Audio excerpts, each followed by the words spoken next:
Hi everyone, welcome to the Lifestyle Medicine with Nurse Pryor, your everyday prescription for stress, focus, and mood podcast. I'm Nurse Pryor, your holistic school nurse and host. Teens, today we're talking about one of the most powerful tools for your mental and emotional well-being, sleep. In this episode, I'm going to share some tips on how to get great sleep. So you're going to need your journal or a notebook and something to write with. If you need a moment to go grab those things, just press pause and I'll be here when you get back. Welcome back. Today, we're not just going to talk about sleep. We're going to talk about restorative sleep. Sleep isn't just about not feeling tired. Sleep or a lack of sleep affects your mood, your behavior, focus, decision-making, the ability to regulate our emotions, our motivation, and our overall wellness. Sleep is our built-in reset button. So, how much sleep is enough sleep? Well, the research says teens should be sleeping 8 to 10 hours of sleep a night. So throughout the day, special cells in the brain and the spinal cord produce a special chemical. It's called adenosine. And that special chemical sends a signal to our brain that we must go to sleep now. And after being awake from about 12 to 16 hours, we get that signal. Getting 8 hours of sleep allows our brains to break down this chemical so that we can start the day feeling refreshed and restored. And your brain is still developing. And during this developmental stage of teenagers' life, the emotional part of the brain develops before the logical decision-making part of the brain, which is responsible for helping us make responsible decisions. When we're sleeping, this is the brain's time to do really important work. It's strengthening memories. It's sorting through what you learned for the day. It's organizing information. It's filing things like, oh, we're going to need this. Let's put this in long-term memory. So it's shifting things. It's filing things from short-term to long-term so that you can remember things, for example, like for testing. And it also balances our hormones are being balanced during our sleep time. It's strengthening our immune system. It's practicing how to respond to things emotionally. And it supports our endocannabinoid system. So sleep is really important. Restorative sleep is really important. This is the system. The endocannabinoid system is the system that controls all of the other body systems, that makes all of these functions happen.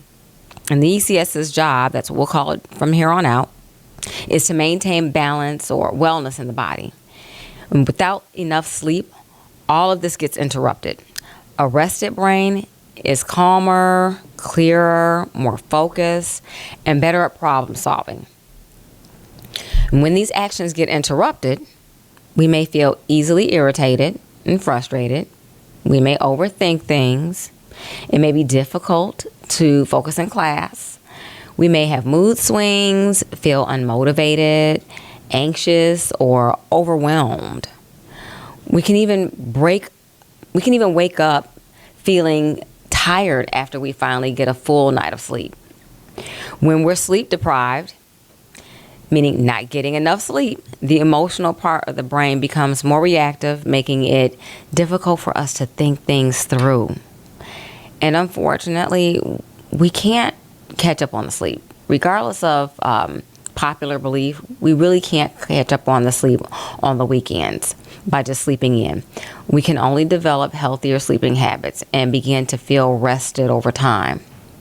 And as a side note, you may also experience headaches, feel really low on energy, resulting in falling asleep in class. If you are not getting enough sleep, let's talk about how you can change this. I'm going to break this down into steps because I want to make sure that it's like really simple for you to use, really simple tools for you to use. First, if you're not getting enough sleep, I want you to be able to recognize when your body is telling you you are not getting enough sleep. So you might notice waking up feeling tired even after getting 8 or more hours of sleep.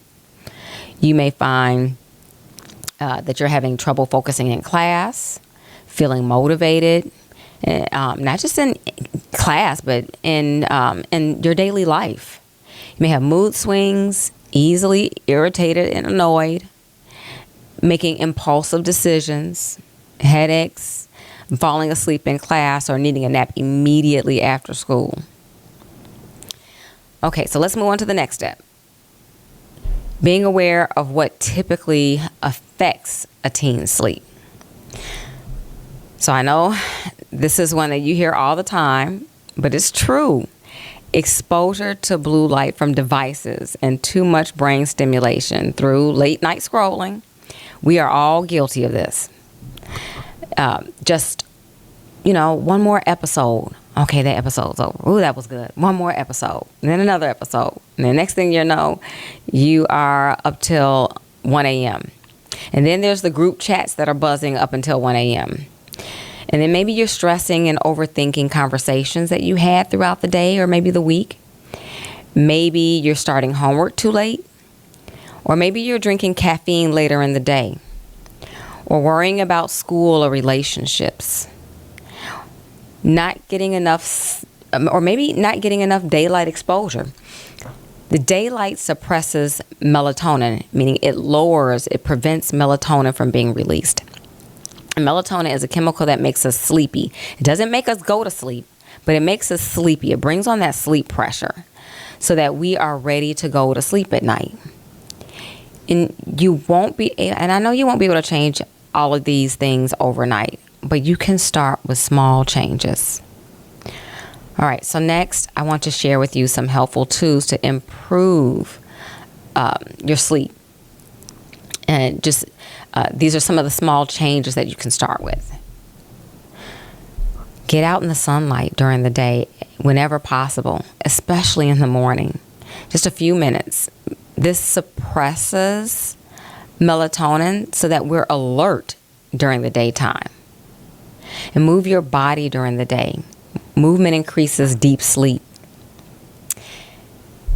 Avoid caffeine after 2 p.m. Caffeine hangs out in your system from 5 to 10 hours, sometimes up to 12 hours. And then I would like for you to try establishing a bedtime flow. I just encourage you to establish a bedtime flow. Your brain enjoys a really good routine. And these tools are easy to do, and they actually work because I've tried them.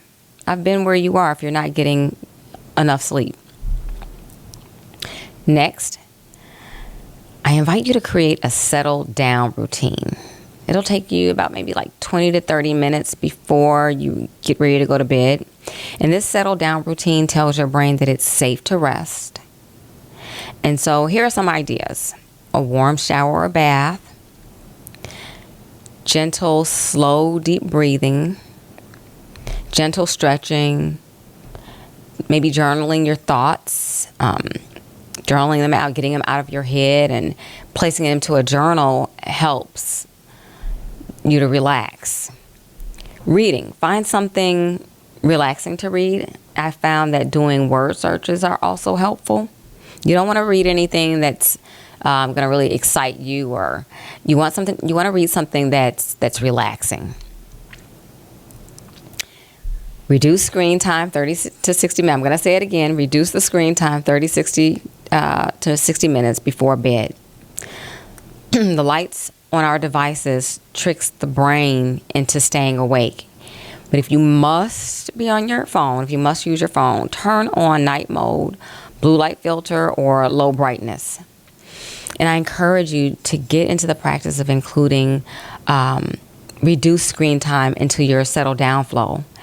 After some time, you'll begin to enjoy the reduced screen time. I'm telling you, reducing my screen time at night and in the morning is one of the best things I could have done, not only for my sleep, but for my nervous system.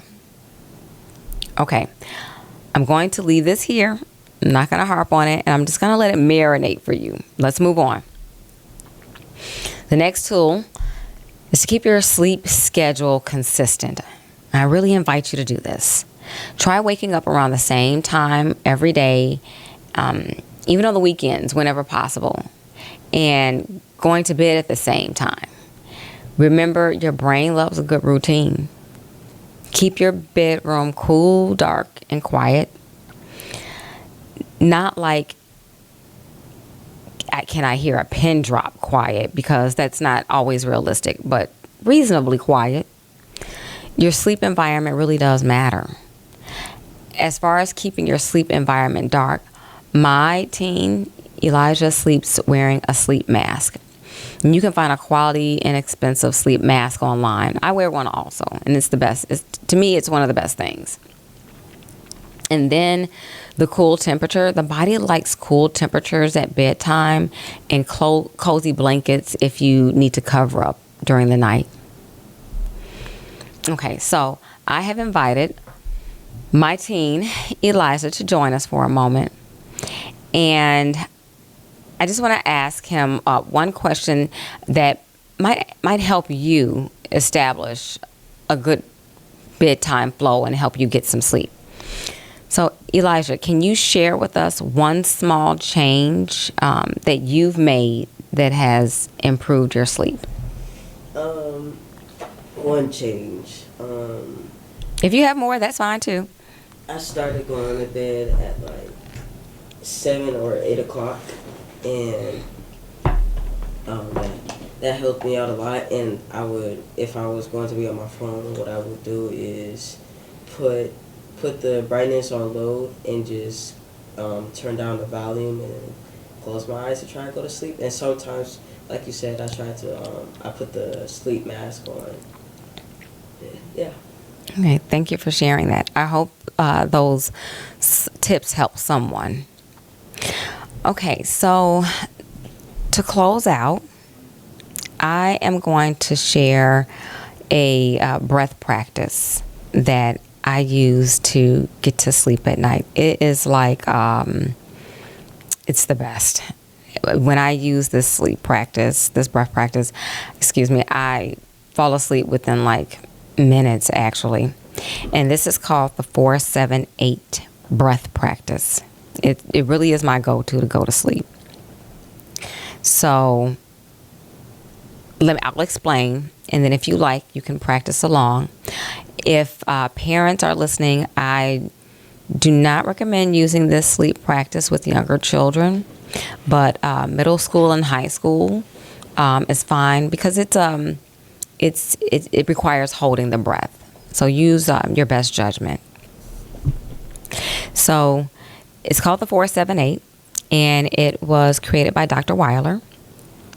And what we're going to do is we're going to breathe through the nose. You're going to inhale to my 4 count through the nose. Then you're going to hold the breath for a 7 count. And then you're going to blow. You're going to exhale through the mouth with a whooshing sound. And it's going to sound like this. Okay, so a couple of more instructions. You're going to place the tip of your tongue behind your 2 front teeth at the roof of your mouth, and there's like a little dip or ridge behind the 2 front teeth, and you're going to keep the tip of the tongue there for the entire practice. So I invite you to find a comfortable seat, option to lie down, and option to close your eyes if that feels safe, or lower your gaze.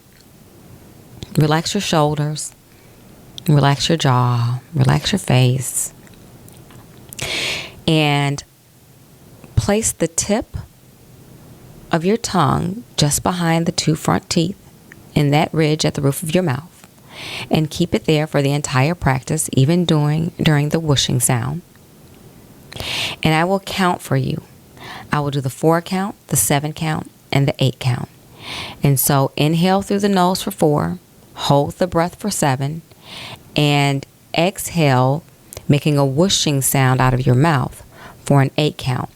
And you're going to have to time the exhale to make sure you don't run out of breath before I finish counting to 8.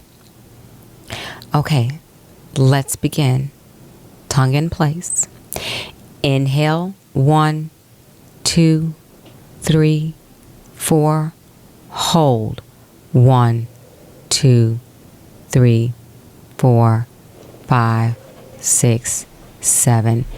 Exhale, 8, 7, 6, 5, 4, 3, 2, 1. Inhale, 1, 2, 3, 4. Hold, 1, 2, 3, 4, 5, 6, 7. Whooshing sound, 8, 7, 6, 5, 4, 3, 2, 1. Inhale, 1, 2, 3, 4. Hold, 1, 2, 3, 4, 5, 6, 7.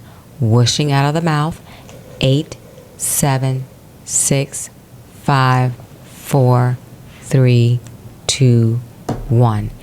Inhale, 1, 2, 3, 4. Hold, 1, 2, 3, 4, 5, 6, 7. Exhale, 8, 7, 6, 5, 4, 3, 2, 1. Return to your normal relaxed breath. And when you're ready, gently open your eyes and notice how you're feeling. That was 4 rounds. Do not practice this breath practice more than 8 rounds at a time. Usually 4 is enough to get you to sleep, but if you need to go out, do another 4, then go for it. But again, never practice more than 8 rounds at one time. Good sleep is one of the strongest tools you have to improve your mood, behavior, focus, and overall wellness. You deserve to feel rested. You deserve to feel balanced. And your body is always ready to heal when you give it what it needs. If this episode helped you, share it with a friend who could use better sleep too. And if no one's told you this today, you are designed for greatness. And you deserve to feel happy, healthy, and loved. Thank you for listening. And until next time we meet up to learn and grow together, take care of yourself because you were made to thrive.